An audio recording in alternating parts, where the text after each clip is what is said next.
Bro is doing the equivalent of look what you made me do after hitting his wife.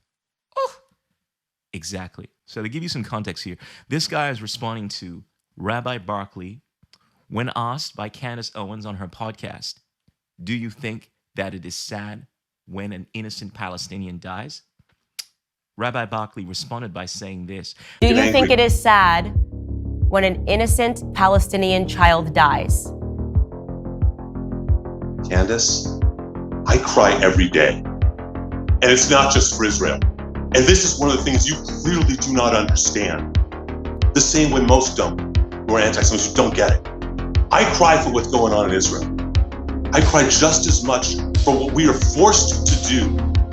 One day we may be able to forgive them for killing Israeli children. We will never be able to forgive them for making us kill their children. It doesn't matter if it is a Palestinian, an Israeli child, or any child. If we're speaking about innocent beings here, unequivocally, it is sad if you are what I would consider a good human, a good person. But being the disseminator of deception that Rabbi is, he gives this animated, reverent, or irreverent response, in my opinion, and goes on to say, I cry just as much for what we are forced to do. One day, we may live in a nation where we will not be judged by the color of our skin. No, he does not say that. He's not all about putting aside race. No, he simply goes on to make this delineation, which I think is absolutely ridiculous, right? Goes on to say, one day we may be able to forgive them for killing Israeli children, but we will never be able to forgive them for making us kill their children, all right? So let's break this down. This guy is saying, look, one day we may be able to forgive them for killing Israeli children, all right, which is a sign of compassion.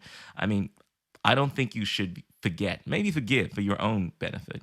If someone does something atrocious, kills your children, that's obviously horrible.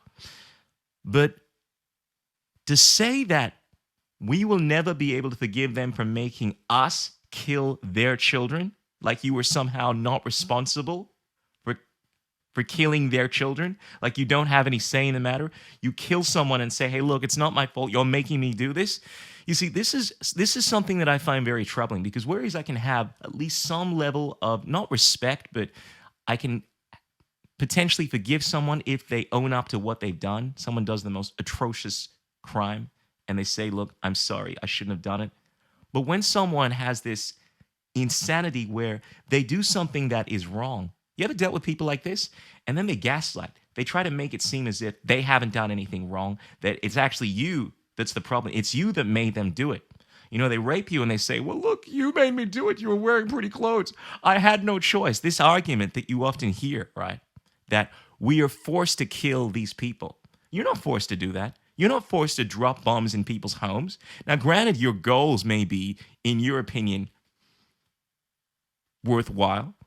You don't get to violate people. You don't get to drop bombs in someone's home and hope that you just magically kill the people that you think are bad people. You know, this appeal to potentiality. Oh, we're trying to kill bad people here, so we drop bombs in people's homes. We drop bombs in this area. And for some reason, when this stuff happens in warfare, when governments do this kind of stuff, it seems like all the laws of right and wrong go out the window, and people start saying, well, you know, it's war, it's necessary. It's not necessary, and it's not right. And there is nothing more disgusting, in my opinion, than when people make arguments like this where they don't take accountability for their own actions and say, well, look, it's not me that's doing this. It's you that's doing this. You made me kill these people.